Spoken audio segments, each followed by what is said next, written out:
Welcome to The Explainer. Today we are taking on a massive, almost unimaginable challenge. We're going to tour the architectural map of one of the absolute largest employers on the entire planet. Let's just dive right into this. We are exploring the vast, highly decentralized administrative structure of Indian Railways. And look, this isn't just about trains. It's about how you manage a megalithic network that literally spans an entire subcontinent, breaking it down into 18 distinct geographic zones. So grab your mental maps, because this is going to be a completely fascinating ride. Here's our roadmap for today. We'll quickly unpack the zonal system, then tour the northern and western hubs, the eastern and central corridors, the southern coastal shift, the deep south networks, and finally, we'll wrap up with the Kolkata Metro. Let's get moving. All right, Section 1, the zonal system explained. Let's establish the fundamental why behind this whole structure before we look at the individual zones themselves. Now, what's really wild is this number, roughly 68,000 route kilometers. Seriously, try to wrap your head around that scale. It is physically and practically impossible for a single railway board sitting centrally in New Delhi to manage daily operations, track maintenance, and local safety across 68,000 kilometers of steel. Decentralization isn't just a convenient choice here, it's an absolute necessity. So how exactly do they do it? Well, they break the whole network down into what we call railway zones. Think of each zone as a regional proxy for the ministry.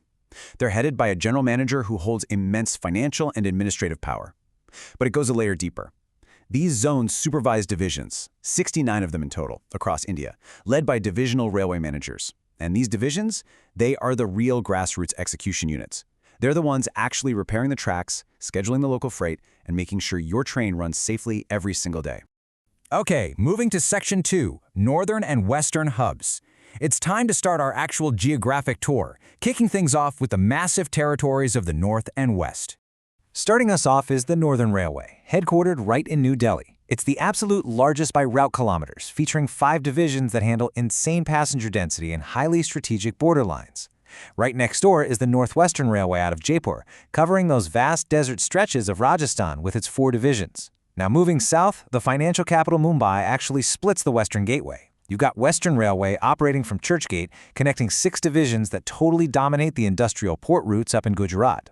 Meanwhile, Central Railway, operating out of the historic CSMT station, controls 5 divisions stretching deep into Maharashtra. And you know, this brilliantly illustrates the quirks of managing such a huge map. Take Nagpur Station, for example. It sits exactly on the border of Maharashtra and Gujarat. Get this, the station is split perfectly down the middle, literally.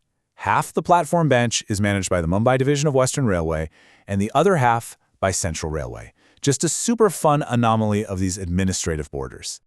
Let's keep rolling to Section 3. Eastern and Central corridors. We're moving eastward now, right into the heavy transit paths and the mineral-rich heartlands. Heading deeper inland, we hit North Central Railway in Prayagraj and West Central Railway in Jabalpur. These guys act as vital transcontinental bridges. Their 3 divisions each are a bit less about originating new traffic and way more about keeping the tracks absolutely flawless so high-speed trains can just blast through the center of India. Then we have East Central Railway out of Hajipur with its 5 divisions. They handle immense coal freight through the mega yard at Mughal Sarai. Just north of that is Northeastern Railway in Gorakhpur, with 3 divisions serving massive agricultural regions and huge passenger crowds. Continuing our rapid tour into the Far East, the Northeast Frontier Railway in Guwahati uses its 5 divisions to secure the highly strategic Chicken's Neck border region. Down in Kolkata, things are unique because it hosts 2 massive zones. Eastern Railway, which handles a staggering passenger density across its 4 divisions, and Southeastern Railway, a major industrial powerhouse with 4 divisions reaching deep into Jharkhand and Odisha. Finally, in this cluster, we've got the Southeast Central Railway headquartered in Bilaspur with 3 divisions. So, the crucial takeaway here is that geography completely dictates a zone's operational role. The NFR has to manage the tricky, steep mountain terrain of the famous Darjeeling Himalayan toy train. Southeastern Railway, on the other hand, is traditionally known as the Blue Chip Zone because it brings in immense profits from steel and mineral freight. And SCR? Despite being a pretty small zone geographically, it absolutely dominates the country's coal loading, making it an incredible revenue engine. It's like every zone has its own unique personality. Onward to Section 4, the southern coastal shift. This is where the map gets dramatically redrawn based on local demands. Now, over the years, there's been this growing trend of states wanting railway zones aligned with their own political borders to keep revenue and jobs local. This recently came to a head on the East Coast. The East Coast Railway, based in Bhubaneswar, actually saw its territory compressed to make way for the brand new South Coast Railway, which is India's 18th geographic zone, headquartered in Visakhapatnam. This was a direct result of geopolitical and economic alignment. At the divisional level, this shuffling caused some major changes. E-Corps kept Kutta Road and Sambalpur, but to balance out its loss of territory, it created the brand new, super compact Rayagada division to keep a really tight grip on Odisha's mineral belt.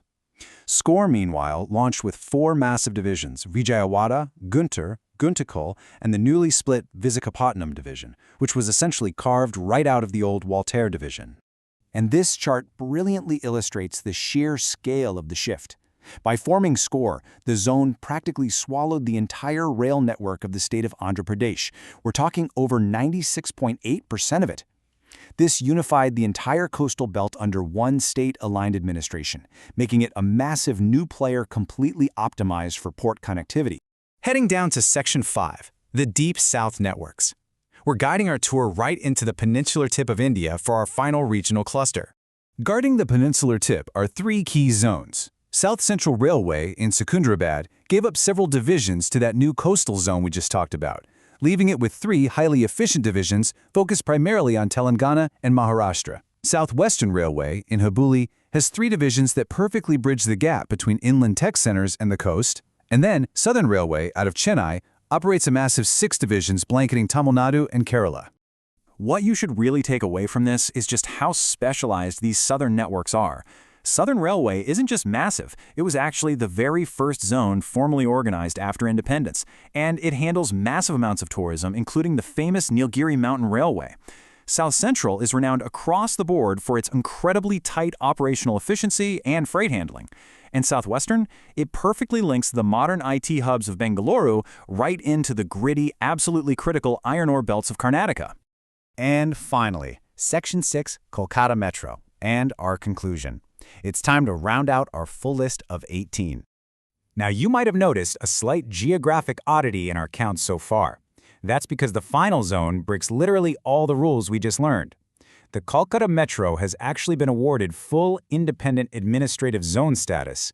Unlike all the others, it operates as a unified urban transit system entirely within the city, with absolutely 0 separate territorial divisions.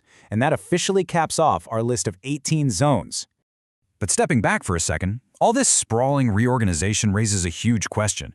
In our modern era of AI, instant GPS tracking, and automatic collision avoidance systems, why do we still need all this massive, localized bureaucracy? Well, as this quote from the source material nails it, the digital layer can only do so much. A computer in Delhi can definitely tell you a train is stopped, but it can't physically clear a landslide, it can't repair a broken weld at 2 in the morning, and it can't manage a local labor issue. The sheer physical reality of railroading makes local human management absolutely indispensable. Which leaves us with this final provocative thought to ponder. As technology continues to bridge the gap between central command and local, on-the-ground realities, will Indian Railways continue to create more of these massive regional zones to satisfy local demands? Or is the era of sprawling, localized railway bureaucracy slowly coming to an end? It's an incredibly fascinating tension between digital efficiency and physical necessity. Thanks for joining me on this explainer. I really hope this mapped out the megalith for you. Keep learning, and I'll catch you on the next one.